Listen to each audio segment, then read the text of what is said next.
자, 오늘은 31강입니다. 31강. 제목은 힘센 천사와 펴놓은 작은 두루마리 책. 저는 계시록 10장 이야기를 다루도록 하겠습니다. 자, 계시록 이 10장은 또 다른 삽입장입니다. 지난 시간까지 계시록 9장까지는 8장 9장이 시나리오대로 시간 순서대로 진행되는 그런 곳이라고 말씀드렸습니다. 그래서 7장에도 6번째인가 7번째인 사이에 삽입장이 들어있는 것처럼 지금 이 10장도 그리고 11장이 또 이어지는데 이 두 개 장은 6번째 나팔과 7번째 나팔 사이에 들어있는 삽입장입니다.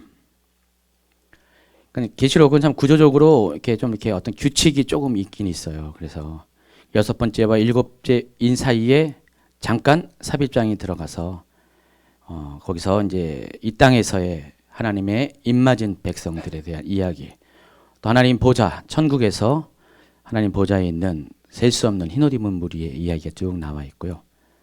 그리고 이제 6번째 나팔과 7번째 나팔 사이에 또다시 삽입장이 들어가서 오늘 첫 번째 주제에는 힘센 천사, 작은 두루마리 책에 대한 이야기가 있고요. 그리고 이제 다음 주에 하는 두 증인에 관한 이야기가 이렇게 또 삽입장 형태로 들어가 있습니다. 그래서 이미 말씀 드린 바와 같이 이 삽입장은 시간 흐름을 잠시 멈추고 어떤 중요한 사건과 상황을 보다 구체적으로 설명하기 위한 계시록만의 아주 독특한 문학적인 장치라는 것입니다. 물론 다른 성경에도 약간의 비슷한 구조가 있는 건 있는데 이 계시록은 아주 확실하게 이런 어떤 독특한 문학적인 구조가 있습니다. 그래서 우리가 이 계시록에 나와 있는 삽입장을 잘 이해해야 돼요. 삽입장을 잘 이해 못하면은 계시록이 그동안 잘 왔는데 엉뚱한 대로 흘러갈 수가 있습니다. 그래서 삽입장은 많은 부분에 상징 언어로 되어 있어요. 그래서 우리가 이렇게 문자적으로 이해하기는 어려운 것들이 많이 있습니다. 계시록을 이해하는 여러 가지 방법 중에 대표적인 게 문자적으로 이해하는 것, 또 상징적으로 이해하는 것, 이렇게 말씀드렸죠. 또 과거적으로 이해하는 것, 역사적으로 이해하는 것, 또 미래적으로 이해하는 것. 어느 한 가지가 다 뭐 이렇게 이것만 주장할 수는 없어요. 다 이 모든 것들이 절충이 돼야 되고요. 어떤 부분에서는 문자적으로 계시록을 이해해야 되고요. 어떤 부분에서는 상징적으로 이해해야 되고, 어떤 부분에서는 역사적으로도 이해해야 되고요.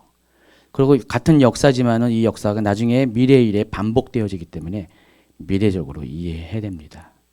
그래서 한 가지 주장은 굉장히 위험합니다. 한 가지 주장만 하다 보면은 계시록이 그냥 자기의 고집대로 만들어져요. 그러면 이렇게 안 맞아요. 안 맞고 좀 무리한 해석들이 많이 따릅니다. 그래서 이것들이 다 적절하게 조화를 이뤄야 되는데 문제는 어느 부분에서 어떻게 해석하냐가 굉장히 중요하죠.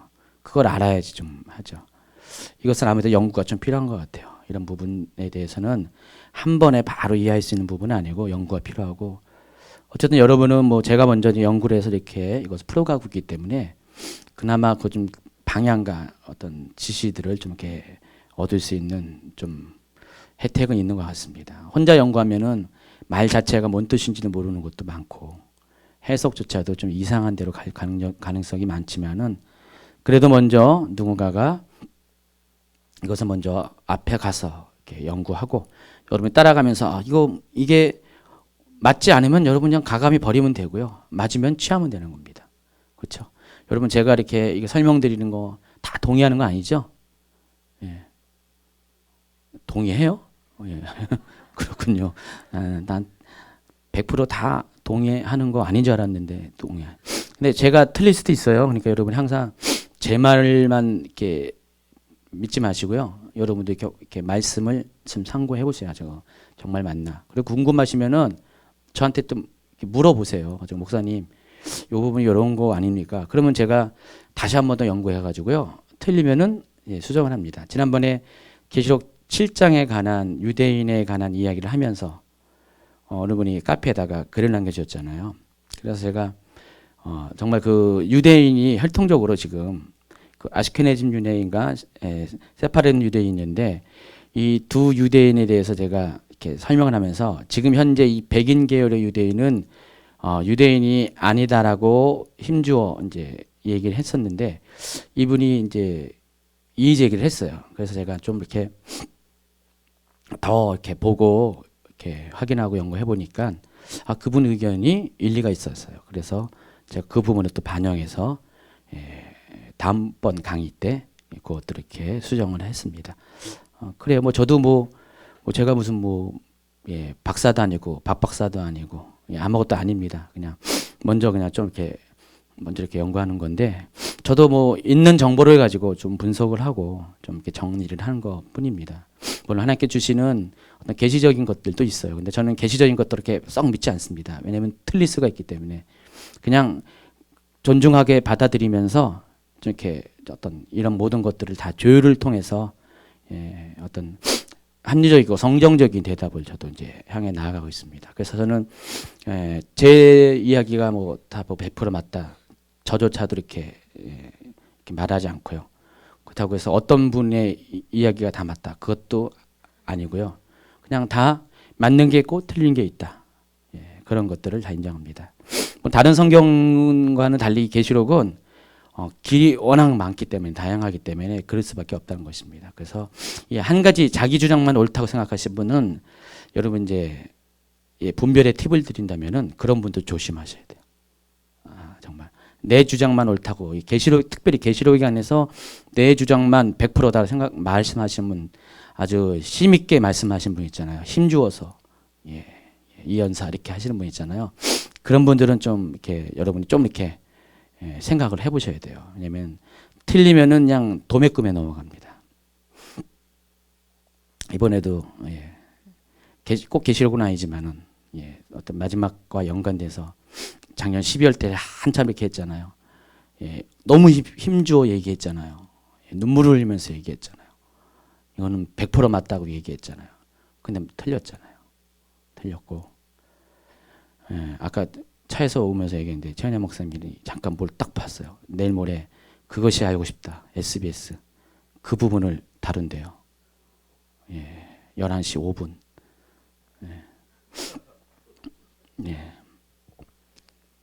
이거 하란 건가요? 제 머리가 삐뚤어져서 이거 하라는지 알지 아는지 제가 앞에 있으면 제스처를 조심해야 돼요. 그래서 이제 그것도 그런 식으로 이렇게 심주어 얘기했지만은 결국 틀렸잖아요. 근데 아직도 심주어 얘기하고 있더라고. 엊그저께 어느 분이 제 카스 친구 이렇게 등록된 분이 또 올렸더라고요. 이번에는 이제 전쟁 얘기는 아니고 땅굴과 관련돼서 했는데 이제 초점이 이제 땅굴 쪽으로 이제 더 가고 있어요 지금. 그래서 그냥 참 이런 상황들을 보면은 그분들도 그냥 자기가 맹신을 하잖아요. 맞다고. 근데 결과는 틀리잖아요. 어제도 예언훈련학교에서 얘기했지만은 예언의 팁이라는 주제를 가지고 얘기했는데 예언은 하여간 맞아야 돼요. 틀리면 안 되는 거죠. 틀리면은 잘못된 예언이에요. 결과적으로요. 그래서 이 예언이 정말로 엉뚱한 쪽으로 특별히 그래서 날짜에 대해서 예언에서도 언급을 말라고 이렇게 예언의 팁을 얘기해 줬잖아요. 어제. 가령 몇 월 며칠 몇 시에 아이가 있을 것이다. 천사가 아브라함에게 얘기했잖아요. 그런 식으로 예언하지 말라는 것이죠. 그래서 이 성경에 보면은 그 정확한 날짜에 대해서 우리 인간이 이야기하는 것에 있어서 굉장히 좀 이렇게 막아서고 있습니다. 이것은 날짜에 관한 건 우리의 영역이 아닌 것 같아요. 하나님의 영역인 것 같고요. 또 예언의 아직 팁 거기서는 안 나왔나요? 성별에 대해서 얘기하지 말라고. 딸을 낳을 것이다. 말하지. 그런 거, 이런 거. 이런 것들에 대해서 정확한 것에 대해서 예언하지 말 것을 이렇게 지침을 줍니다. 물론 간혹 맞을 수도 있어요. 그렇지만 이 모든 것이 틀릴 가능성이 더 많다는 것입니다. 원래 하나님의 어떤 계획 가운데 또 이것은 영적인 세계에 보면은 어떤 중요한 하나님의 계획에 대해서 반대하는 악한 영들이 이것이 드러나면은 또 전쟁을 벌이거든요. 그것이 이루어지지 않게끔. 그래서 그런 여러 요소가 있기 때문에 이 날짜에 대해서 정확한 때에 대해서는 얘기 안 하는 것이 그런 좀 성숙한 예언입니다. 근데 이 모든 것이 성경적인 원리이기도 해요. 성경에서도 이런 부분에 대해서 좀 하나님의 영역 가운데 있는 것이기 때문에 우리에게 좀 이렇게 말하지 않기를 원합니다. 그래서 앞으로 여러분 이 마지막 때와 관련된 어떤 정확한 날짜에 대해서 언급하는 것에 대해서는 여러분이 좀 이렇게 일단은 분별을 좀 하셔야 됩니다. 그래서 아무리 어떻게 대단한 논리가 있다 할지라도 대단한 어떤 권위를 가지고 설명할지라도 이 날짜를 못 박는 이런 것들은 좀 여러분이 이렇게 신뢰하지 않으면 좋겠어요. 왜냐면은 날짜를 못 박은 것 중에서 특별히 예수님의 재림에 관한 날짜를 못 박은 사람 중에서 맞은 사람이 여지까지 한 명도 없었다는 거. 한 2000년 동안 한 번도 안 맞았어요. 그래서 이것조차도 예수님도 모르기 때문에, 주님도 모르기 때문에 오직 하나님만이 아시는 것이기 때문에 이렇게 굳이 이렇게 이런 시도를 할 필요가 없습니다. 근데 오늘 강의 중에요, 그런 약간의 시도가 있을 것입니다. 근데 날짜를 못 받는 건 아니고요.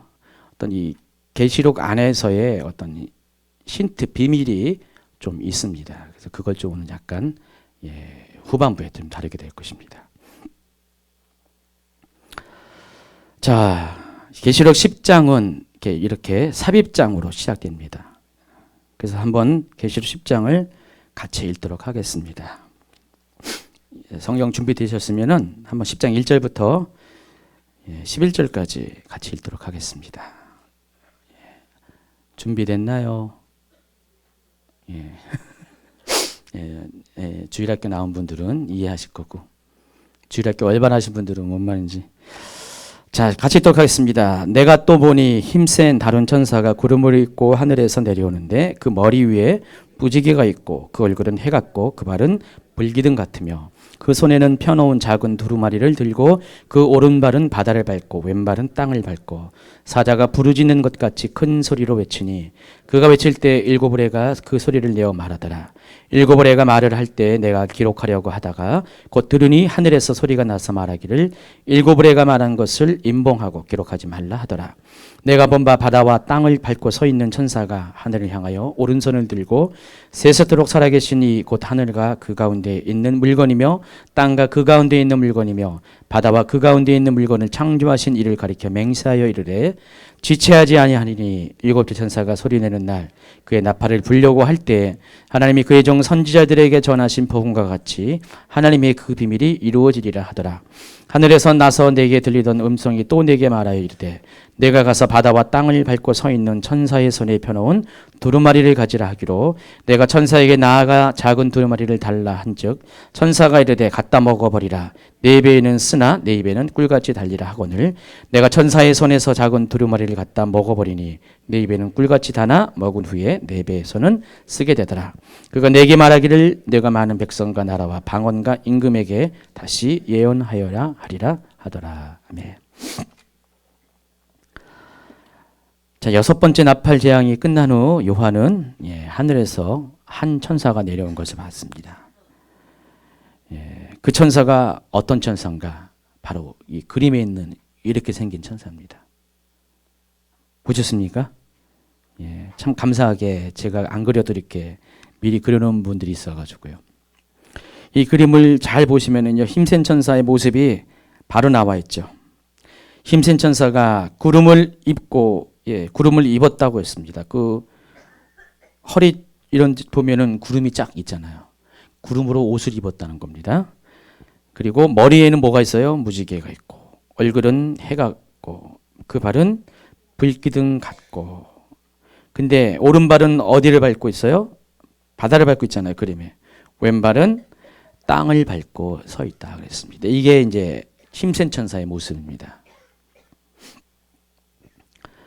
자, 여기 나오는 이 구름과 무지개와 해, 불기둥 같은 것은 모두가 다 상징적인 표현입니다. 그렇죠?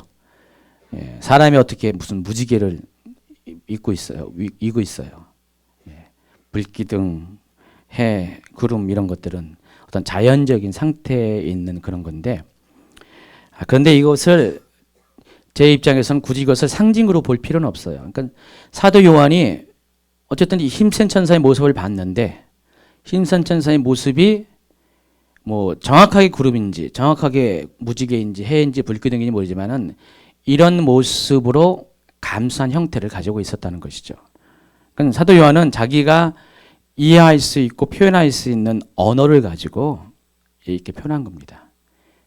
실제로 뭐 구름일 수도 있고요. 뭐 꼭 가능하잖아요. 무지개가 머리 위에 있을 수가 있고. 어쨌든 이것이 이제 사도 요한이 이해할 수 있는, 눈으로 확인할 수 있고 자신의 언어로 설명할 수 있는 그런 거로 설명을 했습니다. 그러니까 상징일 수도 있고 문자적으로도 이해할 수가 있다는 것입니다. 어쨌든 이 천사의 모습 속에서 우리는 무엇을 알 수가 있습니까? 이 네 가지의 이런 것들은 그냥 일반적인 모습은 아니에요. 이것은 어떤 천상의 위엄을 가지고 있다는 것을 알 수가 있어요. 그러니까 이 천사는 우리가 지금까지 보았던 천사와는 약간 달라요. 하나님께서 이 천사의 모습 가운데 하늘의 권위, 하나님의 권위를 아예 나타내 주셨다는 것입니다. 그러니까 우리가 이름에도 이름을 통해서 얻는 어떤 의미가 있고요. 또 모습 가운데에서 얻는 의미가 있습니다. 그래서 이 천사를 본 사람들의 어떤 간증들을 들으면요, 일반적인 천사는요 우리랑 사이즈가 비슷해요. 생긴도 비슷하고. 근데 좀 독특한 천사들은요 막 키가 크고요, 몇 배나 크고요. 어떤 천사는 무슨 갑옷 같은 것을 입고 있고요. 어떤 천사는 금빛 날개를 가지고 있고요. 그러니까 천사의 모습들이 다양하다는 것입니다. 그러니까 일반적인 천사와 다른 모습을 가진 천사들은 그 역할이 그렇기 때문에 그런 거예요. 그러니까 역할과 비례해서 천사의 모습도 이렇게 나타나는 모습이 다르다는 것입니다. 자, 여기 나타나는 힘센 천사는 무엇 때문에 어떤 역할 때문에 왔는지가 10장에 설명이 되고 있는데 이 천사의 모습을 통해서 우리가 첫 번째로 확인할 수 있는 것이 일단 이 천사는 힘이 세다. 힘센 천사라고 했으니까요. 그만큼 어떤 권위가 있는 천사예요. 또 하나님께서 이 해와 무지개와 불기둥과 그다음에 이 구름으로 그 모습을 나타내는 것은 하늘의 영광을 가지고 온 천사다라는 것을 알 수가 있어요. 그래서 여기 나오는 힘센 천사는 어떤 특별하게 계시록에 나오는 다른 천사보다도 아주 특별한 사명을 가지고 큰 역할을 가지고 나타났다는 것들을 우리가 이게 보이는 모습을 통해서 이해할 수가 있다는 것입니다. 근데 이 계시록에는 힘센 천사가 세 군데에 걸쳐서 등장합니다. 이미 우리가 공부했던 5장에도 힘센 천사가 등장하는데 5장 2절을 볼까요? 봄에 힘 있는 천사가 큰 음성으로 외치기를 누가 그 두루마리를 펴며 그 인을 떼기에 합당하냐. 자, 이 5장에 어떤 내용이 나옵니까? 4장에는 하늘의 보좌의 광경이 나오고요. 5장에는 1절부터 어떤 내용이냐면은 바로 보좌에 앉으시니, 다른 구약의 예언서에는 옛적부터 계시니, 다니엘서 이런 데는 옛적부터 계시니 이렇게 표현하잖아요. 바로 하나님을 말하는 건데 그 하나님 오른손에 뭐가 있습니까? 한 두루마리가 있습니다.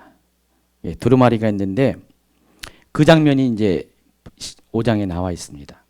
근데 그 장면 가운데 힘 있는 천사가 같이 등장을 하고 있습니다. 그래서 힘 있는 천사가 이렇게 말합니다. 큰 음성으로 외치기를 누가 그 두루마리를 펴며 그 인을 떼기 합당하냐. 아주 중요한 장면이잖아요. 그 하나님 오른손에 있는 그 두루마리가 뭘 말하고 그랬어요? 마지막 때에 심판에 관한 그런 내용들 또 계획이 실려져 있는 일종의 마지막 때의 심판의 시나리오를 말합니다. 굉장히 중요한 책이잖아요. 그 책을 아무나 손에 들을 수가 없어요. 그 책에는 뭐가 있을 것 같아요? 그러니까 여러분이 아까 그렇게 처음에 초반부에 얘기한 것처럼 사람들이 알기를 원했던 마지막 때가 언제 임할 것인가, 예수님이 몇 월 며칠 몇 시에 올 것인가, 아마 거기에 기록이 되어 있을 것이에요. 왜냐하면 모든 마지막 때의 시나리오가 다 기록된 책이기 때문에. 지금 그 책이 지금 열려져 있잖아요. 첫 번째 인, 두 번째 인, 이렇게 인이 떼어지면서 그 책들이 이제 인이 떼어지면서 책이 열렸습니다. 그럼 이제 그 책에 있는 내용이 드러나야 될 거 아니에요. 인은 벌써 6번째 인의 재앙까지, 아니 7번째 인이 떼어지면서 인이 다 떼어졌고, 이제는 그 책이 이제 열려지면서 그 책에 있는 내용대로 지금 이 마지막 때가 지금 진행이 되고 있어요. 분명히 거기에는 마지막 때에 예수님의 재림에 관한 것도 다 기록이 되어 있을 것이에요. 우리는 모르지만은 이 책에는 아마 있을 것이라는 것입니다. 바로 그 책이 등장할 때 힘 있는 천사가 등장을 했습니다. 자, 힘 있는 천사가 힘 있어 보이죠? 예, 아주 중요한 역할을 감당하는 겁니다. 그리고 오늘 본문에 나와 있고요. 18장에도 힘 있는 천사가 나와 있습니다. 21절 볼까요? 이에 한 힘센 천사가 큰 맷돌 같은 돌을 들어 바다에 던져 이르되 큰 성 바벨론이 이같이 비참하게 던져져 결코 다시 보이지 아니하노라. 이 바벨론이 이제 나중에 이제 이 부분을 다루겠지만은 세상 정부를 말하는 것입니다. 인간 정부, 세계 정부를 말하는 것인데, 이것은 그리스도와 대적해서 그리스도를 반대해서 일어선 자가 있죠. 누굽니까? 적그리스도. 적그리스도와 함께 세상을 하나님의 나라가 아니라 사단의 나라에 이렇게 들어주는 역할을 하는 그런 세상 정부의 그런 코어 핵심을 말하는 것입니다. 이게 이제 바벨론인데, 이 바벨론이 멸망할 때 이 멸망을 이렇게 종지부를 치는 존재가 바로 힘센 천사라는 것입니다. 그러니까 여기서도 이제 힘센 천사가 등장합니다. 아주 굵직굵직한 사건이 벌어질 때마다 힘센 천사는 나타납니다. 그러니까 계시록에는 이렇게 세 군데서 힘센 천사가 등장합니다. 아무 때나 나타나는 게 아니라 다른 자그마한 일들은 다른 천사들이 수행을 해요. 근데 이 중요한 일이 있을 때마다 힘센 천사 또는 힘 있는 천사가 등장을 한다는 것입니다. 근데 모르겠어요. 이 힘 있는 천사가 같은 천사인지는 모르겠어요. 또 어떤 분들은 힘센 천사의 그룹이 있을 것이다. 천사들도 어떤 역할들에 따라 그룹이 있을 거 아니에요. 하나님 보호자의 곁을 지키는 스랍들이 있을 것이고, 우리가 알고 있는 그 계시록 4장에 있는 네 생물이 스랍이에요. 스랍. 이사야 6장에서 보았던 그 스랍들이, 그룹들이 여기 여기 네 생물일 가능성이 많습니다. 그러니까 거기 그 네 생물은, 스랍들은 그런 역할을 하고요. 이 힘센 천사는 어떤 역할을 합니까? 이렇게 하나님의 중요한 메시지를 이 땅 가운데서 이렇게 가지고 와서 그것들을 실행하게 하는 역할을 하고 있습니다. 어쨌든 이 힘센 천사는 하나님 보호자 가까이에 있는 존재인 거예요. 일반적인 천사보다 하나님 보호자 가까이에 있는 아주 중요한 천사라는 것입니다. 그래서 이 힘센 천사가 등장한다는 그 사실 자체가 중요한 일이 일어나고 있구나. 바로 힘센 천사 딱 보이면은 아마 요한은 5장에서도 봤고요. 10장에서도 보았고 또 18장에서 봤을 때, 그러니까 요한의 느낌은 힘센 천사가 등장할 때마다 큰 일이 있구나. 아주 중요한 일이 있구나. 중요한 메시지가 던져질 것이고 중요한 사건이 일어나는 것들을 요한은 이제 바로 이제 알 수가 있다는 것입니다. 그만큼 힘센 천사가 갖고 있는 모습 속에 나타난 역할과 이미지가 그렇다는 것입니다. 자, 힘센 천사가 특징이 있습니다. 어떤 특징이 있습니까? 2절을 보세요. 그 손에는 펴놓은 작은 두루마리가 들고 있다 그랬습니다.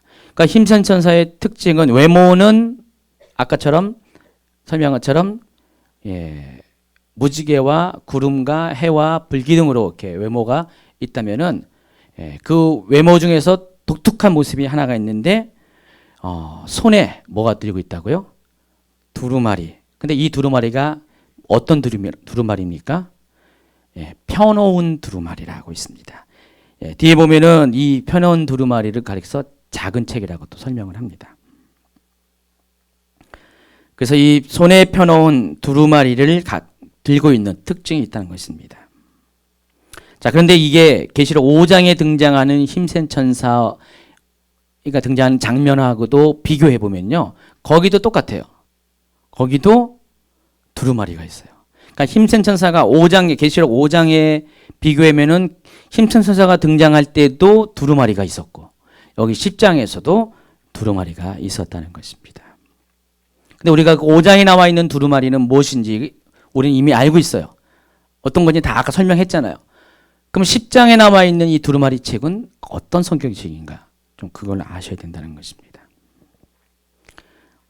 그래서 5장과 10장에 있는 힘센 천사와 두루마리가 같이 등장했다는 것을 통해서 힘센 천사와 두루마리는 아주 밀접한 연관이 있음을 우리가 추측할 수가 있습니다. 5장에서의 두루마리는 마지막 때 비밀을 여는 가장 중요한 계시를 담은 책이고 이것이 열어질 때마다 마지막 때에 일들이 이렇게 일어납니다. 그러니까 정확히 말하면 7년 환란이 시작이 되는 것입니다. 이미 7개 인까지 다 띄었고 또 7번째 인이 떼어짐을 통해서 7 나팔이 불려지게 되는데 6번째 나팔까지 다 불려지게 됐습니다.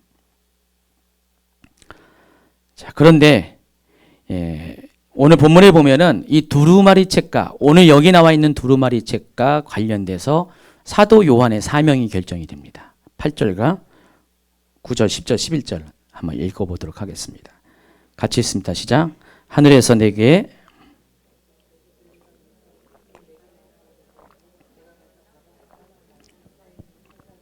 두루마리를 가지라 하기로 내가 천사에게 나와 작은 두루마리를 달라 한즉 천사가 이르되 내 배에는 쓰나 내 입에는 꿀같이 달리라 하거늘 내가 천사의 손에서 작은 두루마리를 갖다 먹어버리니 내 입에는 꿀같이 다나 먹은 후에 내 배에는 쓰게 되더라. 11절 그가 내게 말하기를 내가 많은 백성과 나라와 방언과 임금에게 다시 예언하여야 하리라. 자, 이 빨간 것으로 하이라이트한 부분이 사도 요한이 에게 주어진 사명입니다. 데스티니가 여기 나와 있습니다. 그러니까 사도 요한은 앞으로 사도 요한의 사명이 뭐라고요? 많은 백성과 나라와 방언과 임금에게 그러니까 모든 사람들에게 어떻게 하라고요? 예언을 하라는 것입니다.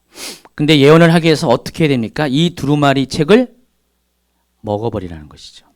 취해서 먹어버려가지고 소화시켜서 자, 이것은 우리가 이제 직접 먹으라는 뜻이 아닙니다. 책을 막 그렇다고 먹지 마시고요. 어떤 분들은 공부는 안 하고 뭐 이렇게 맨날 책만 씹어 먹는 사람 옛날에 있잖아요. 뭐 고시 공부하는 분들.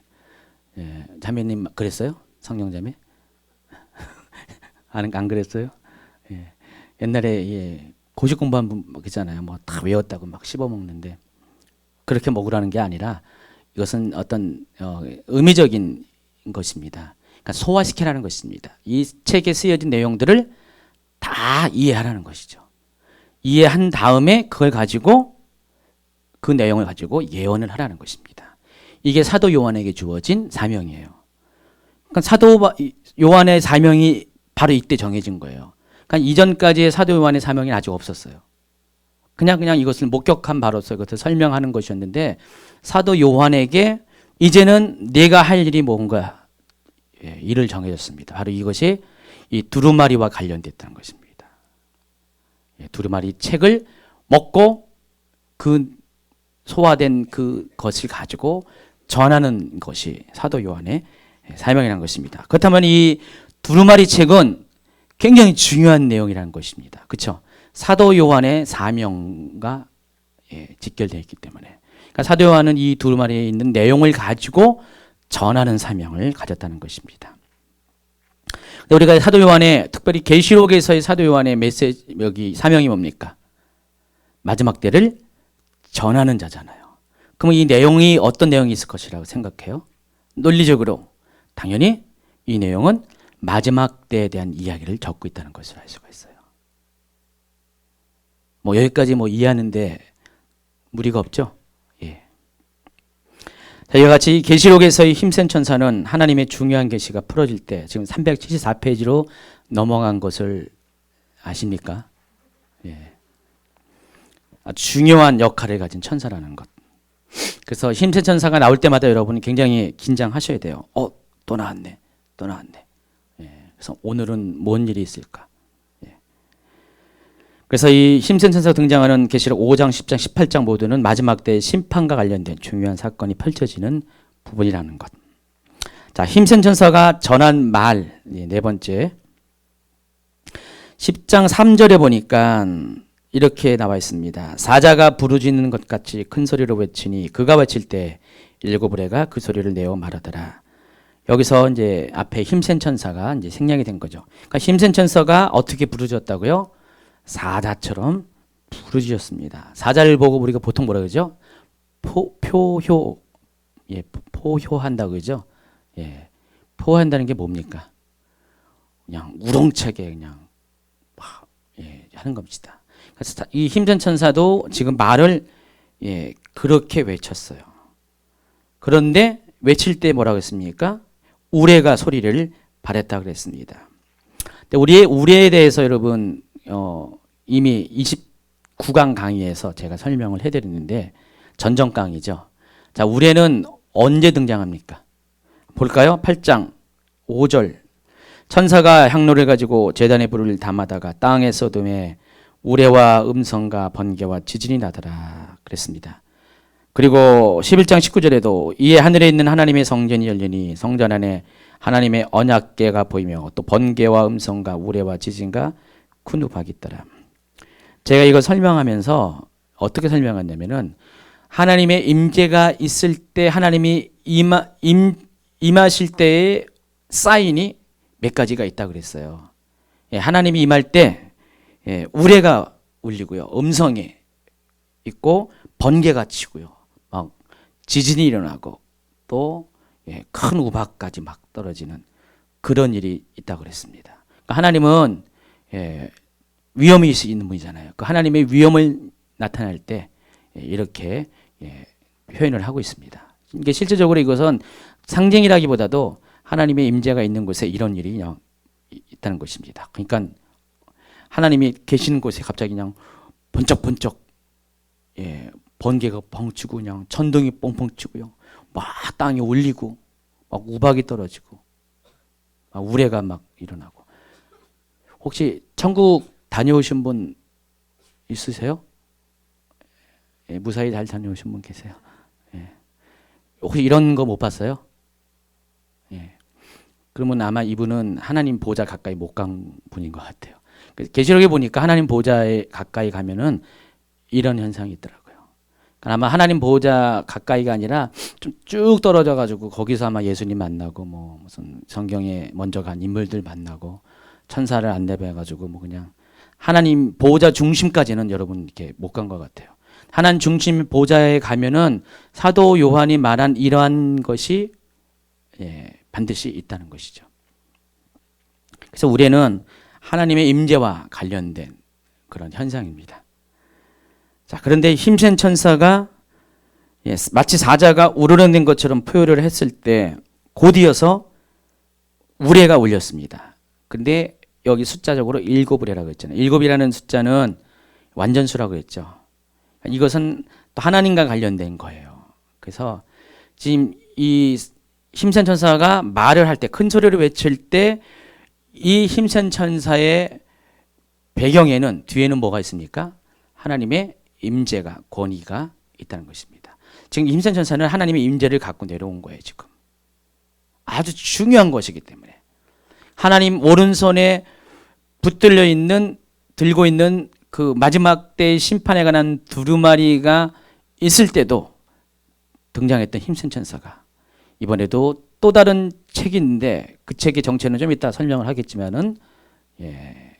하여간 그 또 다른 책을 들고 또 다른 책을 이제는 하나님 손이 아니라 자기가 갖고 이것을 와서 할 때 그 힘센 천사가 말할 때 사자처럼 우르렁거리며 포효할 때 큰 소리를 외칠 때 바로 이어서 하늘에서 하나님 보좌에 있는 우레가 일곱 우레가 똑같이 이렇게 효례를 발했다는 것입니다. 그것은 이 힘센 천사가 갖고 있는 어떤 천상적인 권위가 어떤 것이고 또 이 메시지가 하나님 보좌로부터 오는 메시지라는 것, 하나님께서 직접 전달하고자 하는 것을 힘센 천사를 통해서 전하고자 하는 메시지라는 것들을 우리에게 알게 해준다는 것입니다. 자, 그런데 우리가 한 가지 주의할 것은 374페이지 밑에 2번입니다. 가로 2번. 힘센 천사의 외침과 일곱 우레의 소리는 각각 다른 별개의 소리라는 것입니다. 자, 3절과 4절을 보면은요, 잘 살펴보세요. 쉬운 성경으로 여러분 쉽게 이해하기 위해서 제가 쉬운 성경으로 번역을 갖고 왔습니다. 여기서 그는 힘센 천사를 말합니다. 그가 사자처럼 큰 소리로 부르짖자 일곱 천둥의 음성이 들려왔습니다. 내가 천둥이 하는 말을 받아 적으려 하자 하늘로부터 한 음성이 들려왔습니다. 자, 보시면은 여기는 지금 세 개의 음성이 각각 근원이 다른 세 개의 음성이 있다는 것을 알 수가 있죠. 여러분이 이거를 이렇게 자세히 안 읽어보면은요, 그냥 지나쳐버려요. 지나쳐버려가지고 여러분이 이렇게 어떤 이렇게 정확하게 누가 한 말인지를 잘 모르면 헷갈리게 해석을 할 수밖에 없어요. 엉뚱한 해석을 하는데 아주 자세히 봐야 돼요. 아주 이 계시록은요, 단어 하나, 토시 하나를 아주 자세히 보고요. 필요하면 문법적으로 다시 봐야 되고요. 굉장히 그래요. 잘못 보면은 이상한 방향으로 나가기 때문에. 여기 보면은 세 개의 음성이 각각 출처가 다른 세 개의 음성. 힘센 천사가 한 말이 있고, 일곱 우레가 한 개 있고, 그리고 하늘로부터 음성이 들렸다는 것. 그러니까 힘센 천사가 한 말이 뭐고, 우레가 한 말이 뭐고, 하늘로부터 한 말이 뭔가를 그걸 알아야 된다는 것입니다. 그거는 이제 뒷페이지 나올 거고요. 일단 375페이지를 넘어갑니다. 자, 근데 일곱 우레가 한 말이 과연 뭘까? 4절 보세요. 시작. 일곱 우레가 말을 할 때 내가 기록하려고 하다가 곧 들으니 하늘에서 소리가 나서 말하기를 일곱 우레가 말한 것을 인봉하고 기록하지 말라 그랬습니다. 자, 보시면은 일곱 우레가 분명히 말을 했어요. 뭔 말을 했어요. 했는데 그것을 기록하지 말라 그랬어요. 인봉하고. 그래서 오늘날까지 일곱 우레가 무슨 말을 했더라 이런 어떤 정보가 아직도 전해지지 않고 있습니다. 책에 안 나와 있다고 여기에. 그런데 이 일곱 우레와는 달리 힘센 천사의 외침과 하늘의 음성은 그 내용이 무엇인지가 여기 분명히 나와 있습니다. 먼저 힘센 천사의 외침입니다.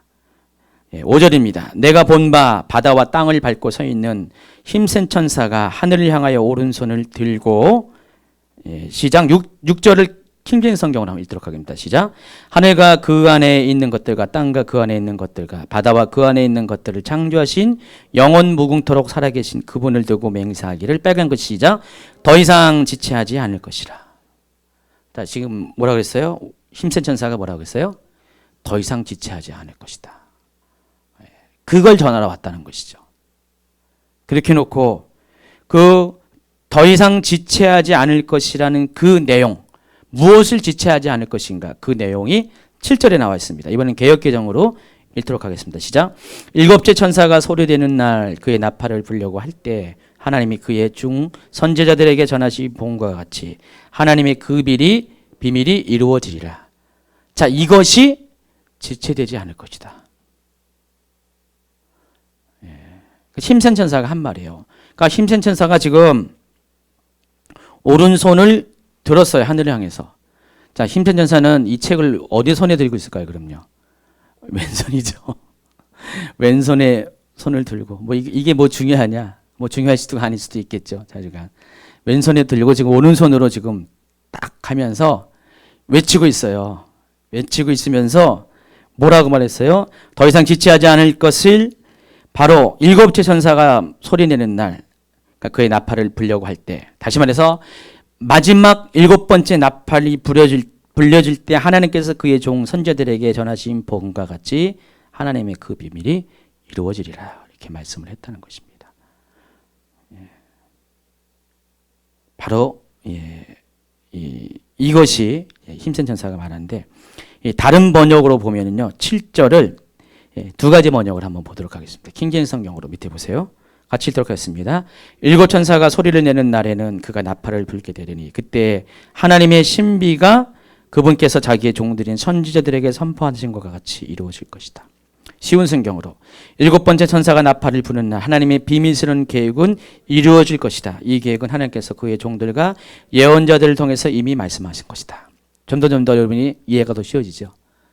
그러니까 하나님께서 갖고 계신 비밀스러운 계획이 있다는 것이에요. 비밀 계획, 프로젝트가 있는데 이것이 이 계획은 어떤 계획이라고요? 하나님이 미리 종들과 예언자들에게, 그러니까 선지자들과 예언들에게 미리 계속해서 말씀했던 그 특별한 계획이 있다는 것입니다. 비밀스러운 계획.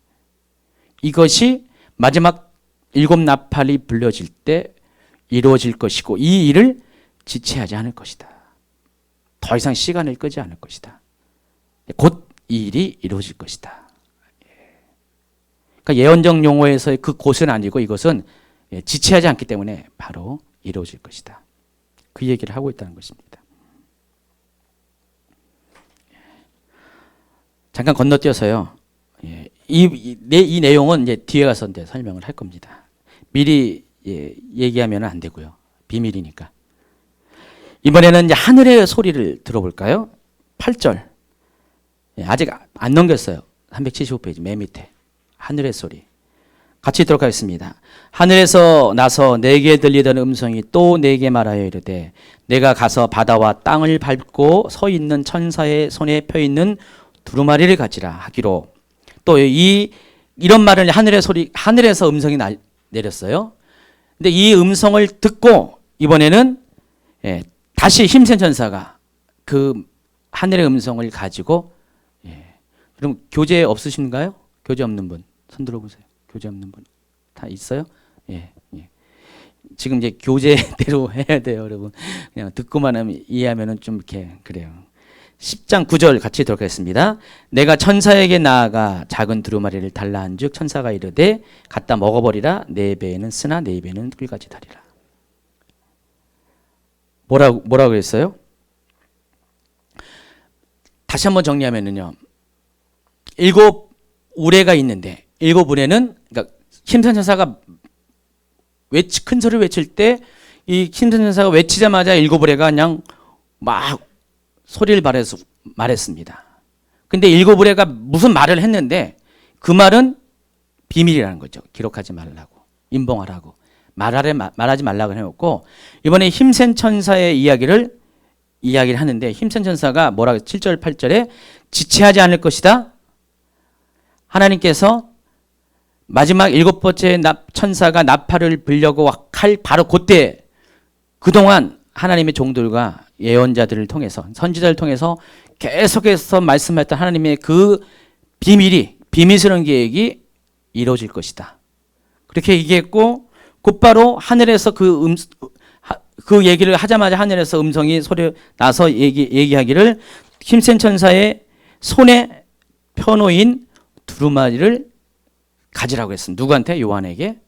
그래서 요한이 그 두루마리를 천사에게 힘센 천사한테 가서 달라고 하늘에서 음성이 들렸으니까 달라고 얘기하니까 힘센 천사가 이렇게 말했습니다. 갖다 먹어버려라. 내 배에서 쓰나 내 입에는 꿀같이 달리라. 누가 무슨 말 하는지를 잘 주의 깊게 잘 기억하라는 것입니다. 그래서 이런 내용들을 종합해 보면은요, 이 계시록 10장을 끌고 있는 주인공이 누군 것 같아요? 하늘의 음성도 아니고 또 우레도 아니고 누구예요?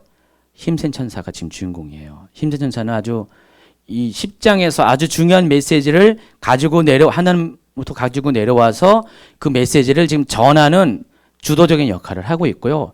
보조 역할이 하늘의 우레 또 하늘의 음성이라는 것입니다. 그래서 지금 이 힘센 천사가 주인공이 돼서 갖고 온 메시지를 지금 이 메시지를 누가 받고 있습니까? 사도 요한이 받고 있고 그 사도 요한의 사명이 뒤에 아까 읽어드린 10절과 11절에 나옵니다. 11절에 특별히 내가 많은 백성과 나라와 방언과 임금에게 다시 예언하여야 하리라.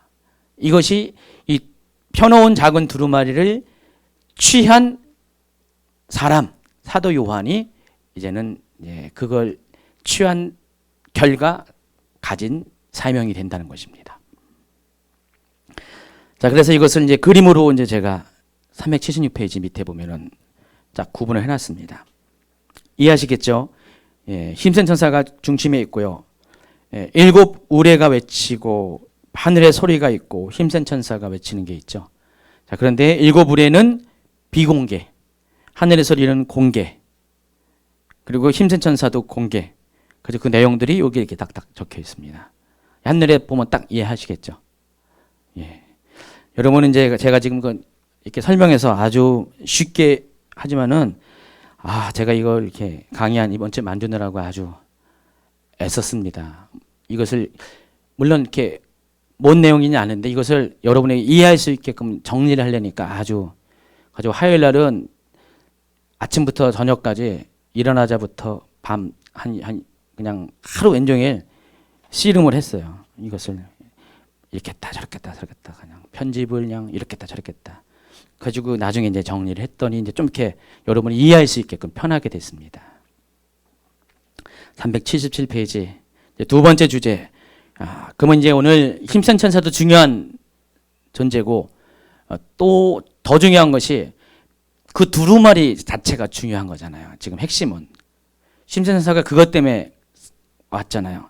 힘센 천사가 그걸 전할 사명이고 이 사도 요한은 그것을 가지고 또 백성들에게 전해야 될 사명을 갖고 있기 때문에 이 두루마리에 있는 내용이 굉장히 중요하다는 것입니다. 그러니까 펴놓은 작은 두루마리는 무엇이고 그 안에 쓰여진 내용이 무엇인가? 이게 이제 핵심이라는 것입니다. 다시 2절을 읽어보면은 그 손에는 펴놓은 작은 두루마리를 들고 그랬습니다. 근데 왜 이 책을 가리켜서 펴놓은 작은 두루마리라고 했을까? 계시록을 읽을 때는 항상 이렇게 질문을 좀 하셔야 돼요. 왜 이런 말을 했을까? 왜 이런 단어를 썼을까? 왜 굳이? 그래서 이것을 알기 위해서는 계시록에서 발견되는 두루마리와 관련된 다른 내용들을 비교해서 분석하면 됩니다. 그러니까 두루마리 책은 여러 곳에서 등장합니다. 아까 힘센 전사는 세 군데에서 나온다고 했죠. 계시록 5장, 10장, 18장. 그러면 이 두루마리는 여러 군데서 나오는데 이 부분을 다룬 것이 제가 19장 강의에서 이 부분을 다뤘어요. 계시록에는 몇 가지 책이 존재한다 그랬어요. 가장 대표적인 책이 뭐라였습니까? 생명책. 하나님 보좌 앞에 있습니다. 이 생명책은 천국 백성이 되는 주민등록 대장과 똑같다 그랬어요. 그러니까 누가 천국에 들어갈 수 있는가? 그 천국에 입성할 수 있는 사람의 이름을 적어놓은 게 생명책입니다. 그러니까 천국의 생명을 가질 수 있는 사람들의 명단. 또 하나님 보좌 앞에 뭐가 있다 그랬어요? 행위책이 있습니다. 자, 행위책은 각 사람이 태어나서부터 하나님 나라에 갈 때까지 행했던 모든 행위를 기록한 책. 그래서 생명책은 단수로 되어 있고요. 행위책은 복수로 되어 있다고 했습니다. 그러니까 생명책은 사람의 명단을 기록한 한 권의 책이지만은 행위책은 각 사람마다 행위를 기록한 책이기 때문에 현재 인구가 70억이니까 최소 70억에서 이전에 살았던 모든 사람들의 숫자대로 이 행위책이 있을 것입니다. 그렇죠? 엄청 많은 행위책이 하나님 보좌에 있어요. 그래서 우리가 정말 이렇게 하나님 나라에 들어갈 수 있는 거룩한 백성, 흰옷 입은 백성이 되면은 흰옷 입은 그 생명책에 기록된 사람이 되면은 우리는 행위책이 우리의 구원을 이렇게 영향을 주지 못하지만은 만약에 우리가 생명책에 기록이 되지 못하면은 그때부터는 하나님께서 행위책에 기록된 대로 우리를 심판하신다고 그랬습니다. 그러니까 여러분의 생명책에 기록이 되어 있어도 여러분 나름대로 다 행위책은 다 있다는 거예요. 그래서 이미 이것들을 본 사람들이 있어요. 언제 봤습니까? 회심할 때. 죄인이었다가 하나님 은혜 가운데 회심할 때 어떤 사람들은 그냥 슬라이드처럼 쫙 자기의 어릴 때부터 죄가 쫙 지나가잖아요. 기록이 되어 있다는 것입니다. 바로 이 행위책에. 그래서 이 행위책이 있고요. 또 세 번째 책이 이거는 이제 계시록에 나와 있지 않지만 말라기에 나와 있다고 그랬죠. 무슨 책이랬어요? 기념책. 이 기념책은 하나님과의 관계 속에서 특별한 친밀한 어떤 그런 행위를 한 것을 기록한 책이에요. 그래서 하나님은 이 기념책의 것들을 기억하셔가지고 이것을 가지고 우리에게 하나님의 어떤 특별한 그런 섭리를 우리에게 행하신다고 말했습니다. 이거는 구원과 관계된 건 아니죠. 상급과 관계된 책입니다. 그리고 아까 얘기했던 계시록 5장에 있는 두루마리 책. 이것은 어떤 책이라고요? 마지막 때의 심판에 관한 계획을 담은 책. 예, 그 책을 말하고요. 또 계시록 22장에도 두루마리 책이 등장합니다. 근데 이 두루마리 책은 요한계시록 자체를 말하는 것입니다. 이미 다 이것이 쓰여졌잖아요. 계시록 22장 가면은 이제 계속 요한이 이거 받아 적었을 거 아니에요? 그러면 이것이 책으로 만들었을 때 바로 그 책을 말하는 것입니다. 그리고 이제 오늘 이제 10장에 나와 있는 펴놓은 작은 두루마리 책이 나옵니다. 그래서 이 오늘 본문에 나와 있는 책과 관련돼서 중요한 책은 계시록 5장의 책이에요. 무슨 공통점이 있다고 했어요? 둘 다 힘센 천사가 같이 등장하기 때문에. 그래서 계시록 5장과 10장은 서로 연결되는 것입니다. 아주 중요한 고리가 있다는 것입니다. 먼저 계시록 5장의 두루마리 책은 5장 1절 2절 다시 읽어보면 내가 보매 보좌에 앉으신 이의 오른손에 두루마리가 있으니 안팎으로 썼고 7 인으로 봉인하였더라. 봄에 힘있는 천사가 큰 음성으로 외치기를 누가 그 두루마리를 펴며 그 인을 떼기 합당하냐 하나 그랬습니다. 자, 이 책은 세상을 향한 하나님의 심판의 계획을 담은 실행서, 명령서입니다. 그래서 마지막 때 비밀을 여는 아주 중요한 계시를 담은 거기 때문에 어떻게 했습니까? 미리 이것이 열어지면 안 되죠. 그때가 돼야지 열어지잖아요. 미리 알면 안 돼요. 그래서 어떻게 했습니까? 3중으로 안전장치가 돼 있어요. 첫 번째가 뭐라고 했습니까? 하나님 오른손에 있다. 아무도 못 건드립니다. 이 오른손에 있는 거. 또 안팎으로 쓰였어요. 복제가 불가능하게, 위조가 불가능하게. 제가 그때 이거 설명했잖아요. 그때 당시에 일반적으로는 무슨 만약에 모든 사람이 볼 수 있는 시판용, 판명으로 된 스크롤 책은 한쪽 안쪽에만 쓰여져 있지만은 무슨 매매문서 같은 아주 공문서와 같이 아주 중요한 것들은 그 내용이 안팎으로 쓰였다 그랬어요. 그때 당시에. 그러니까 두 개를 다 위조 못하게. 하나는 뭐 위조할 수 있어. 한 면은 위조해도 뒷면은 위조 못하게. 그래서 뭔가 티가 나게끔. 그래서 이건 절대 위조하지 못하게 하는 방식 중에 하나가 양쪽으로 이렇게 글을 쓰는 습관이 있다 그랬어요. 아주 중요한 계약서 같은 경우 그와 같이 이 하나님의 오른손이 들고 있는 이 책도 안팎글이 쓰였다. 위조가 불가능하게. 그리고 7개 인으로 봉해했다. 7인은 이렇게 무슨 찰흙 같은 걸로 이렇게 두루마리가 딱 있으면은 그 끝에 부분 마무리 부분을 딱딱딱딱 붙여놓고 반지에 낀 도장 가지고 꾹꾹꾹 눌러가지고 아무도 이것을 떼낼 수 없게도록 실링한다 그러죠. 그렇게 되어 있다고 했습니다. 근데 이것을 이런 식으로 안전장치가 되어 있기 때문에 아무도 건드릴 수 없고 아무도 위조할 수 없고 아무도 풀 수 없습니다. 근데 그것이 풀어져야지만 마지막 때가 실행이 되기 때문에 그래서 지금 사도 요한이 막 울었어요. 저게 열어져야 되는데 저게 열어져야 되는데 저게 열어져야 되는데 안타까워했을 때 그때 이제 장로 중에 한 장로가 와가지고 얘기했잖아요. 바로 보라고. 누가 했다고요? 유다의 사자, 어린 양이신 예수님이 왔기 때문에 그가 그것을 열 것이다. 그러니까 그때 천국에서 갑자기 슬픔이 변하여 기쁨이 돼가지고 환호성이 막 일어나가지고 드디어 그 열자가 생겼다. 나타났다. 바로 예수님이 나타났고 그 예수님이 등장하면서 드디어 하나님 손에 있는 이 두루마리에 인이 하나씩 띄어질 때 심판이 마지막 때가 시작입니다. 7년 환란이 시작이 된다는 것입니다. 378페이지 넘어갑니다. 자, 그런데 이 계시록 10장에 등장한 두루마리는 5장의 두루마리와 뭐가 다르냐? 이미 봉인이 해제되어 있다는 거예요. 5장의 것은 봉인이 3중 장치로 되어 있어가지고 아무도 열 수가 없는데 10장에 있는 두루마리는 봉인이 해제된 상태임을 알 수가 있습니다. 이 말은 뭡니까? 이제는 누구든지 볼 수가 있다는 것이에요. 그래서 펴놓은 두루마리라고 묘사한 것입니다. 그래서 이것을 헬라어 문법에 맞게끔 다시 한번 제가 여러분 같이 읽으세요. 파란 글씨로 10장 2절 이것을 이제 헬라어 문법에 맞게끔 다시 이제 이렇게 풀어놨습니다. 시작. 힘센 천사의 손에 책이 펼쳐져 있습니다. 그런데 이 책은 단순히 열려져 있는 것이 아닙니다. 이 책은 전에 누군가에 의해서 이미 열려져 있습니다. 이게 이제 헬라어 문법에만 바른 번역입니다. 그러니까 손에 펴놓은 작은 두루마리가 있는데 이것은 이미 전에 누군가에 의해서 열려져 있는 책이라는 것입니다. 그럼 여러분 바로 이렇게 직감할 수가 있잖아요. 이 책이 뭐와 관련되어 있다고요? 계시록 5장에 있는 그 책과 관련되어 있는 것이에요. 전에는 이 책도 봉인이 되어 있었는데 누군가에 의해서 이 책이 지금 봉인이 해제되어 가지고 열려져 있다. 그럼 누군가가 누군가예요?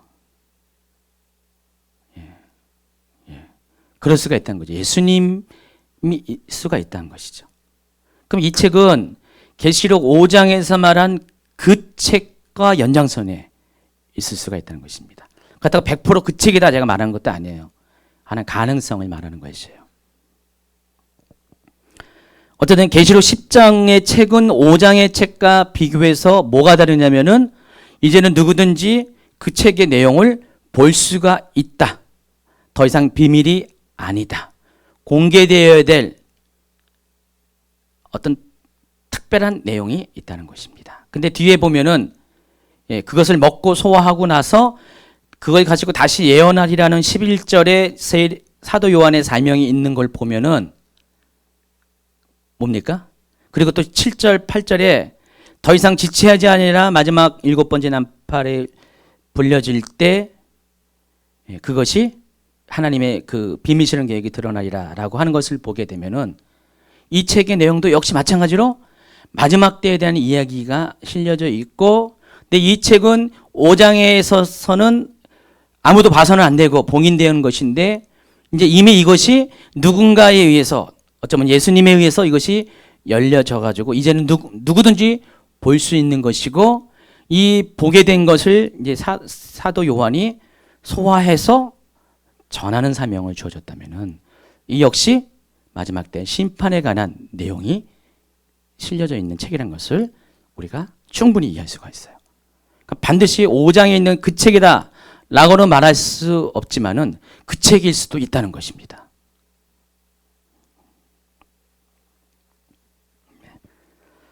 또 작은 두루마리라고 했습니다. 2번. 크기도 작은 것이기도 하지만은 계시록 5장의 두루마리에 비교해서 상대적으로 중요도가 작은 것일 수가 있다는 것입니다. 똑같이 마지막 때에 대한 이야기 다른 것은 틀림이 없어요. 쭉 보니까. 그쵸? 근데 계시록 5장의 두루마리가 마지막 때 일어날 전체의 계획을 담고 있다면은 이 계시록 10장에 있는 책은 상대적으로 작은 두루마리라고 표현했기 때문에 그 계획의 일부만을 담을 수 있는, 일부만을 공개하는 책이라는 것을 또 예측이 가능하다는 것입니다. 그러니까 하나님의 마지막 때 계획 중에 아주 특정한 어떤 부분적인 상황을 말할 수가 있다는 것입니다. 그래서 계시록 5장의 두루마리는 오직 예수님만이 접근이 가능하지만 계시록 10장의 작은 두루마리는 예수님 외에 다른 사람도 접근이 가능하다는 것입니다. 그러나 아무리 이것이 열려질 책이라도 너무나 중요한 하나님의 비밀스러운 계획을 담고 있기 때문에 아무나 간수하는 것이 아니라 이제는 하나님 보좌에서 가장 측근에 있는 힘센 천사가 바로 그 전체의 계획을 열 때 그 증인이 되고 그 자리에 같이 있던 힘센 천사가 그것을 가지고 와서 특별한 사명을 받은 사람, 사도 요한과 같이 이 마지막 때의 메신저의 사명을 가진 특별한 사람에 한해서 이것을 전달하게 함으로 인해서 그 사람이 그것을 말하게끔 한다는 그거예요. 그래서 힘센 천사가 그래서 등장을 했다는 것입니다. 379페이지. 이해하시죠 지금? 이해 못한다고 얘기를 하세요. 그래야지 제가 좀 더 설명을 해야 돼. 제가 이거 굉장히 중요한 내용이에요, 이게요. 이 10장이. 10장이 굉장히 중요한 내용이에요. 또 하늘의 음성은 요한에게 펴놓은 두루마리를 가지라고 했고 힘센 천사는 요한에게 그 두루마리를 먹으라고 했습니다. 가서 바다와 땅 위에 서 있는 천사의 손에 펴놓은 작은 책을 가지라.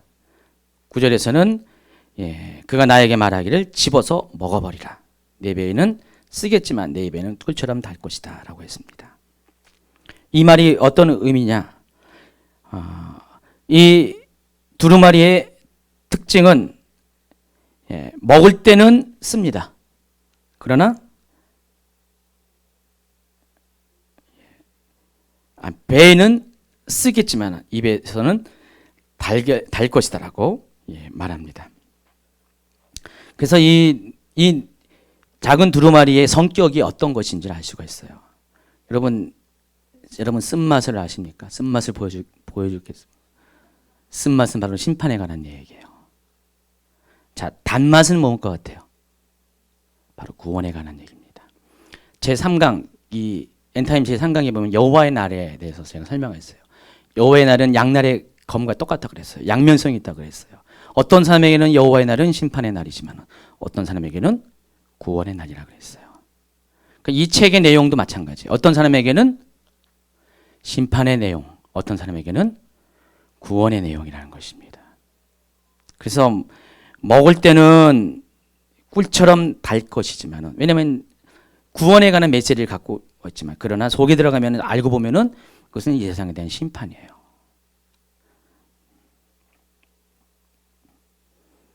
자, 그렇기 때문에 이것은 아주 특별한 책이라는 것입니다. 또 11절에 아까 읽은 것처럼 내가 말하기를 내가 많은 백성과 나라와 방언과 임금에게 다시 예언하여야 하리라 했습니다. 그래서 예언이라는 단어를 사용했습니다. 그래서 이 펴놓은 작은 두루마리는 마지막 때에 일어날 일에 대한 메시지, 예언적인 메시지, 이런 일이 일어날 것이다. 그러면은 여러분 지금 이 시간적으로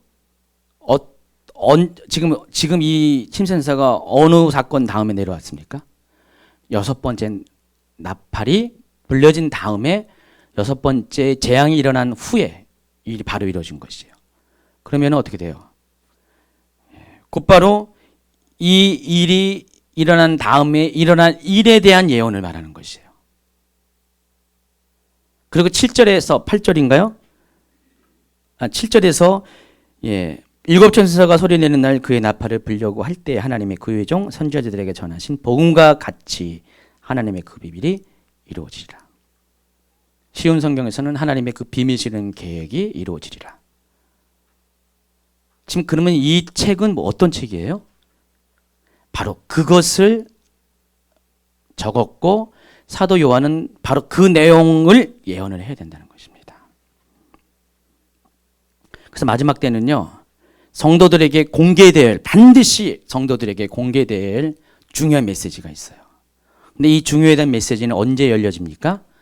심판이 무르익을 때. 아직 심판은 아니죠. 지금 7위는 뭐라 그랬어요? 제가 징조라 그랬죠. 마지막 때 징조를 말하는 거고, 또 7 나팔은 마지막 때가 임박했다는 경고를 담은 것이면, 진짜 심판은 7 대접이죠. 7 대접 심판은 언제 시작됩니까? 7번째 나팔이 불려지는 바로 그때. 그때부터 7 대접 심판이 이루어집니다. 7 나팔은 7 대접 심판을 여는 신호예요. 자, 이것을 이해한다면은, 그러면 지금 이 메시지는 7번째 나팔이 불려질 때 일어난 일을 말하는 것이고, 7번째 나팔이 불려질 때 일어난 모든 일을 다 함축하는 것이에요. 다 설명하는 것이에요. 그럼 7번째 나팔이 일어날 때 뭔 일이 일어날 것인가? 일어난 이후에 어떤 일들이 계속 일어날 것인가? 여러분 이미 다 알고 있는데, 그것이 과연 뭘까? 우리는 다 알고 있어요. 다 알고 있는데, 어쨌든 그것을 지금 사도 요한에게 전하라는 것이에요. 7번째 나팔이 불려질 때. 그것이 뭐라고요? 하나님의 비밀시는 계획인데 그것을 전하는 것입니다. 380페이지요. 자, 그럼 과연 그것이 지체하지 않고 곧 이루어질 하나님의 비밀이 과연 무엇을 타는 것인가? 2, 3점 이제 답을 향해서 우리가 쭉쭉 나아가고 있습니다. 7절을 다시 읽어보면은 7째 천사가 소리내는 날 그의 나팔을 불려고 할 때 하나님의 그의 종 선지자들에게 전하신 복음과 같이 하나님의 그 비밀이 이루어지리라 하더라. 여기서 두 가지 포인트에 주목해야 됩니다. 첫째는 하나님의 비밀은 무엇을 말하는 것인가? 두 번째, 7번째 나팔이 불리게 될 때가 언제인가? 자, 선지자들에게 선포하신 것 같이 이루어질 것이다. 킹제임스 번역에서 이렇게 나와 있는데, 우리가 이것을 읽으면서 뭘 생각하냐면은 아모스 3장 7절을 한번 생각해 보십시다. 한번 읽어볼까요? 주 여호와께서는 자기의 비밀을 그종 선지자들에게 보이지 아니하시고는 결코 행하심이 없으리라. 자, 이 얘기를 하면서 이 아모스서 3장도 이 여호와의 나라에 대한 메시지라는 것을 말씀드렸어요. 그러니까 이스라엘에 대한 심판의 메시지고 또 종말론적으로는 마지막 때에 대한 이야기를 담고 있는 이 부분이라고 얘기했어요. 그러니까 하나님은 심판을 행할 때는 반드시 어떻게 된다고요? 그의 종 선지자들에게 심판을 행할 것이다. 그 하나님의 계획을 말하지 아니하고서는 절대로 아무 일도 안 하신다. 이 말은 하나님 반드시 예고하신다는 것이에요. 경고를 하신다는 것이에요. 심판이 임할 것이다. 그래서 아무도 핑계하지 못하게 하신다는 것입니다. 자, 이 부분은 이제 이 엔타임 1강에서 제가 얘기를 했습니다. 그래서 하나님이 뭔 일을 할 때는 반드시 했는데 하나님 그래서 하나님의 어떤 비밀스러운 이야기를 할 때는 하나님께서 아주 중요한 하나님의 중요한 계획일 때는 미리미리 선지자들에게 계속 말씀하세요. 그럼 구약 성경에서 수많은 이 예언자들 통해서 하신 말씀이 그 하나님의 계획이 뭐였습니까? 바로 마지막 때에 대한 거예요. 그리고 마지막 때 구약에 있어서의 마지막 때의 핵심은 뭡니까? 예수 그리스도가 이 땅에 오신다는 것이에요. 예수님이 오시는 것이 이 엔타임을 이해하신 분은 다 아시겠지만은 마지막 때 시작이에요. 마지막 때는 지금이 아니라 이미 예수님이 오실 그때부터 마지막 때가 시작이 됐고 우리는 지금 마지막 때 마지막을 향해서 나아가고 있는 것이에요. 그래서 마지막 때의 전체 기간은 예수님의 초림부터 재림까지의 기간이에요. 그럼 구약 성경은 예수님의 초림에 대한 마지막 때 이야기를 다룬 것이라면은 구약 성경, 신약 성경은 예수님의 재림에 관한 마지막 때를 예언한 것이에요. 자, 그러면 이 구약의 예언은 이미 이루어졌어요. 예수님의 초림하셔서 그 비밀이 이미 다 이루어졌어요. 근데 이 아직 남아있는 게 있습니다. 예수님의 재림에 관한 이야기. 그게 비밀인데, 비밀 중에 비밀인데 예수님이 언제 임할 것인가 그 때에 대한 것도 비밀인데 그것이 신약 성경의 저자들에 의해서 또 수많은 예언자들에 의해서 계속 선포되고 있습니다. 근데 아직 이루어지지 않았어요. 곧 이루어질 것입니다. 자, 그러면 지금 여기서 말하는 하나님의 신비, 비밀스러운 계획은 무엇을 말하는지 우리가 이제 결론이 날 수가 있죠.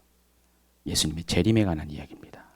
그리스도의 재림이 여기서 말한 17절에서 말한 그종 선지자들에게 그토록 말해왔던 그 내용들이 예수 그리스도의 초림이 이미 이루어진 것처럼 재림이 임할 것이라는 것이고 그 재림에 관한 메시지를 사도 요한이 듣고 이것을 소화한 다음에 다시 예언하여야 하는 것입니다.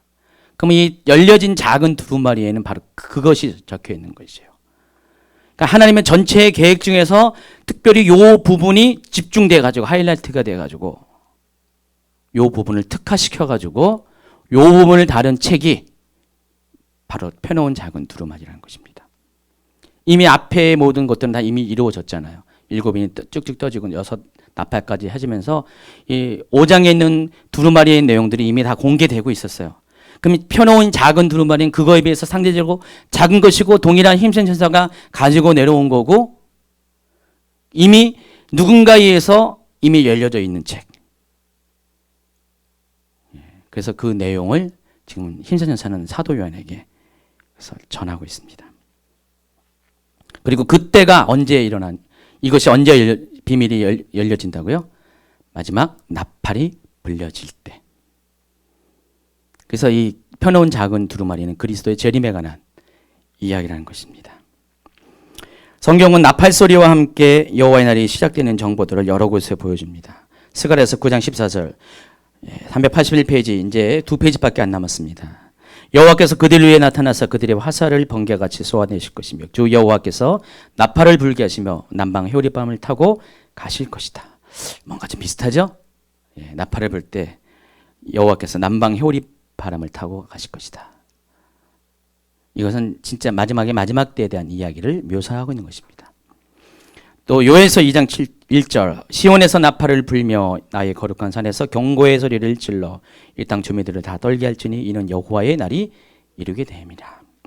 또 계시록 11장 15절 일곱째 천사가 나팔을 불매 하늘에 큰 음성들이 나서 이르되 세상 나라가 우리 주와 그의 그리스도의 나라가 되어 그가 세세토록 왕노릇하리라.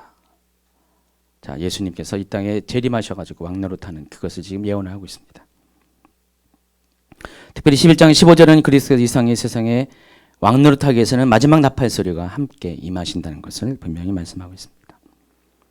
그래서 10장에서 말한 일곱째 나팔에 앞서서 바로 나팔이 계시록 10장은 이 11장에 바로 이 사건에 앞서서 이 나팔이 불게 될 때 어떤 일이 일어날 것을 미리 설명을 하고 있는 것이에요. 그것이 하나님의 비밀이고 그것은 예수 그리스도의 재림에 관한 얘기라는 것입니다. 그런데 우리가 한 가지 더 알아야 될 것이 있습니다. 추가적으로 예수님께서 이 땅에 오시는 것과 함께 동시에 일어나는 게 있죠. 뭐가 있습니까? 바로 휴거입니다. 휴거죠. 성도의 휴거. 그러니까 계시록 7장에서 삽입장이 됐어요. 하나님의 입맞은 성도가 나오는데 하나님께서 왜 입맞는 성도들에게 인을 맡겼습니까? 여섯 번째 인이 끝난 다음에 그 이후에 일어날 일곱 번째 인이 떼어질 때 일어나는 그 나팔 재앙은 이제는 이제 징조가 아니라 심판의 경고이기 때문에 사람들이 감당하기 어려운 것이었어요. 특별히 성도들이 감당할 이유가 없는 거잖아요. 심판에 준하는 것이기 때문에 앞에 여섯 번째 인까지는 징조예요. 징조. 마지막 때를 알 수 있는 어떤 사인으로서 성도들도 다 봐야 돼요. 그러나 나팔은 성도들이 물론 봐도 되지만은 이미 알고 있는 거기 때문에 이건 이번 심판을 전제한 경고이기 때문에 하나님이 그것을 피해가기 위해서 인을 먼저 맞춰주시잖아요. 그래서 하나님은 하나님 백성들을 보호하세요. 그와 마찬가지로 계시록 10장이 지나가고 11장이 지나가면은 이 삽입장이 지나가면은 뭔 일이 생깁니까?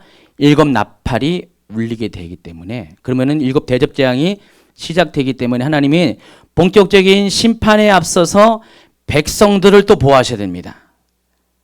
그러면 계시록 7장에서는 입맞게 하고 또 일부는 순교를 당해서 하나님 나라에 먼저 가게 함으로써 그 심판을 그 재난을 피해가게 하지만은 여기는 한 번에 모든 백성들을 이제는 입맞는 수준이 아니라 하나님 보좌로 끌고 올라가는 그래서 그 일곱 대접 심판을 피하게 하는 일을 하나님이 하신다는 것입니다. 그게 성도의 휴거입니다. 그 이야기가 이제 쭉 나와 있어요. 24장 31절. 저가 큰 나팔 소리와 함께 천사들을 보내니 그들이 그의 택하신 자들을 하늘 이 끝에서 저 끝까지 사방에서 모으리라. 휴거의 상황을 말하는 것이죠. 고린도서 15장 51절도 내가 너에게 비밀을 말하노니 우리가 다 잠잘 것이 아니야. 마지막 나팔에 순식간에 호련히 다 변화되리니. 자, 여기도 비밀 얘기하잖아. 계시록 10장 7절에 말하는 하나님의 비밀 실현 계획. 데살로니가 4장 16, 17절도 마찬가지로 이 휴거의 상황을 이야기하고 있습니다. 그러므로 이 7장의 7절에서 말하는 이 하나님의 계획의 핵심은 그리스도의 재림을 말하는 것이고 성도의 휴거를 말하는 것입니다. 그리고 그 사건이 일어나는 바로 그 날짜를 말하는 것이죠. 그게 비밀이죠. 그래서 그 비밀을 알려주면 안 되잖아요. 지금 그래서 하나님밖에 몰라요. 지금은 아무도 모릅니다. 여기 예수님도 몰라요. 지금 그 날짜를 모르는데 그러나 그때가 되면은 그 여호와 나라의 핵심인 그리스도의 재림, 성도의 휴거가 일어나는 그때와 그 시를 지금은 얘기 안 하셔도 그때가 되면은 말씀하신다는 것입니다. 이미 이것은 더 이상 비밀이 아니에요. 인이 띄어지면서 하나님 오른손에 있는 그 두루마리가 이미 열려지면서 비밀은 이제 해제되고 있기 때문에 10장에 와서는 이미 다 누군가에 의해서 열려져 왔기 때문에 더 이상 비밀이 되어서는 안 되죠. 이젠 적극적으로 그 비밀이 사람들한테 드러나야 돼요. 그러니까 그때쯤 되면은 정말 주님이 오신 그 날에 대한 어떤 그런 그 계시가 열려지게 된다는 것입니다. 이미 7년 환란 중에 들어갔기 때문에 이미 여러분이 계시록을 다 공부해 온 분들은요, 뭐 이렇게 특별히 얘기 안 해도 알아요. 이제 그때는 돼서는. 그러면 이제 첫 번째 인이 떼어지는 시기를 여러분이 이제 인식했다면은 언제쯤 이런 일이 일어날 것을 이미 다 알고 있잖아요. 제가 예전에 이 강의를 한번 했더니 어느 분이 그때와 그 시를 말하는 것은 위험한 것인데요 하면서 막 댓글을 달았더라고요. 제가 지금 지금 이 시기에서 그 얘기를 한 게 아니잖아요. 저는 그 차원이 아니라 그때가 되면 그 일이 이루어진다는 것이죠. 그때가 되면은. 지금은 다 비밀인데 그 시간대가 되면은 이루어지는데 그것을 담은 책이 바로 이 펴놓은 작은 두루마리라는 것입니다. 성경은요, 특별히 마지막 때의 예언은요, 4번입니다. 382페이지, 이제 마지막 주제입니다. 점진적인 계시가 이루어지게 됩니다. 여러분이 이걸 잘 이해해야 돼요. 마지막 때 성경은 항상 한 번에 열지 않아요. 조금씩 열어가요. 처음에는 큰 대략적인 그림을 보여주고요. 좀 지나가면 더 구체적으로, 나중에는 아주 실제 정확한 이야기를 보일 때가 많이 있습니다. 자, 보시면 알겠지만은 이 마지막 때에 대한 메시지에 대한 이 두루마리는 계시록 5장과 10장, 22장에 주로 이제 등장하는데, 근데 이 두루마리를 취급하는 사람이 각각 달라요. 존재가 다릅니다. 계시록 5장에서 이 두루마리를 여는 사람은 누굽니까? 오직 예수님이시죠. 그러면은 계시록 10장에서는 누가 엽니까? 사도 요한이죠. 근데 이 사도 요한만 여는 게 아니라 뒤에 쭉 11장으로 넘어가면 10장과 11장은 서로 연결된 거거든요. 분리된 게 아니에요. 그러면은 그 11장에 보면은 사도 요한 3절까지는 사도 요한에게 관한만 이야기고 4절부터는 두 증인이 등장하는데 이 두 증인은 문자적으로 두 사람을 말하는 것이 아니라 바로 예언적인 세대를 말하는 것이에요. 그와 같은 메시지를 가지고 전하는 세대를 말합니다. 어떤 특별한 어떤 선지자적인 사역을 감당하는 세대가 그때 일어나게 된다는 것이죠. 그래서 어떤 이 단체에서는 그것을 위해서 하나님께서 지금 사람들을 일으키고 있다. 그래서 지금은 예언의 세대가 일어나고 있다. 그래서 선두주자 이렇게 표현을 합니다. 물론 이 단어는 누가 어디서 많이 쓰냐면 아이압에서 많이 사용합니다. 근데 뭐 아이압을 뭐 싫어하는 분들은 뭐 이거 단어를 또 거부할지는 모르지만은 꼭 아이압이 아니더라도 그런 사람들을 하나님께 세운다는 것입니다. 그래서 마지막 때는요 정말 이렇게 예언적인 세대가 많이 일어날 것이에요. 이것은 이미 요에서 2장과 사도행전의 2장에 이미 예고된 것 같아요. 마지막 때가 되면은 우리 가운데 예언과 꿈과 계시가 드러나게 된다는 것입니다. 환상이 열리게 되는데 바로 그때가 계시록 10장에서 말한 바로 그때라는 것입니다. 그리고 계시록 22장에서 와서는 또 두루마리는 모든 읽는 자에게 그 정보가 열려 있는 것을 알 수가 있습니다. 22장 10절 보세요. 또 내게 말하되 이 두루마리의 예언의 말씀을 임봉하지 말라. 계시록 5장에서는 임봉하면 안 되죠. 여기 열면 안 되잖아요. 근데 10장에서는 열리긴 열리는데 아무한테 열리는 게 아니라 아주 특별한 소수에게. 근데 계시록 22장에서는 절대로 연봉하지 말라. 그리고 18절 보세요. 내가 이 두루마리의 예언의 말씀을 듣는 모든 사람에게 증언하노니 만약 누구든지 이것을 외에 더하면 하나님이 그 두루마리에 기록한 재앙들을 그에게 더할 것이요. 그러니까 이 예언의 말씀을 듣는 모든 사람 그랬습니다. 이제는 이 예언의 말씀은 요한 계시록 전체를 말하는 것이죠. 그러니까 22장의 말씀은. 그래서 이것은 모든 사람에게 이미 열려진 거예요. 이미 여러분도 이제 계시록 알게 되잖아요. 자, 이런 식으로 마지막 때의 계시는 점진적으로 열리게 돼 있어요. 그리고 그때가 되면은 완전히 열리게 돼 있습니다.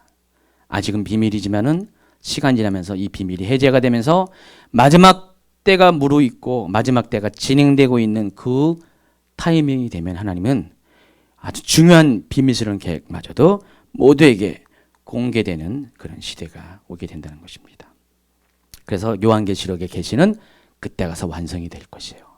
그 계시대로 반드시 오차 없이 진행이 된다는 것입니다. 자, 끝입니다. 오늘 강의는 끝인데 굉장히 오늘 중요한 내용을 담고 있습니다. 그래서 여러분 이제 이 작은 책의 비밀이 열려질 때가 올 겁니다. 어떤 분들은 이걸 가지고 그냥 아전인수격으로 막 해석을 해가지고 내가 바로 이 비밀을 맡은 자라고 하면서 막 지금도 그냥 큰 소리 뻥뻥 치는 사람도 몇 사람 있습니다. 그러니까 내가 이것을 풀어줘야 된다. 그래서 내 말을 들을지어다 막 그런 사람이 있다는 것입니다. 이런 사람을 가리켜서 뭐라고요? 몇 단입니다. 1단도 아니고.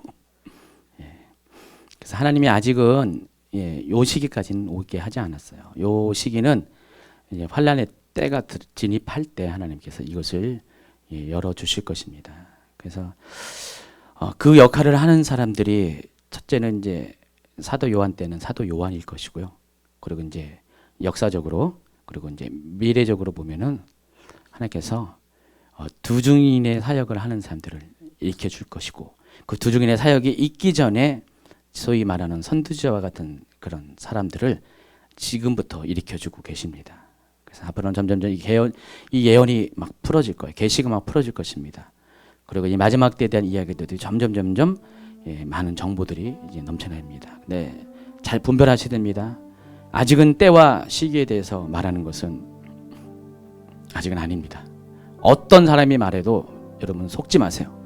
여기 분명히 얘기했지만 이 마지막 때의 시기는 그때가 돼야 돼요. 지금은 아닙니다. 지금 말하는 사람, 내가 작은 책 비밀을 여는 자라고 말하는 사람 속지 마시고요. 그래서 하나님이 그때가 될 때 여러분에게도 똑같이 예언적인 세대로 여러분의 입을 열어서 또 사도 요한이 이렇게 예언하기 위해서 마지막 때 대부흥과 대추수의 그 하나님의 그 마지막 그 시즌을 감당하는 사람들로서 여러분이 준비되기를 예수님이 축원합니다. 기도합니다.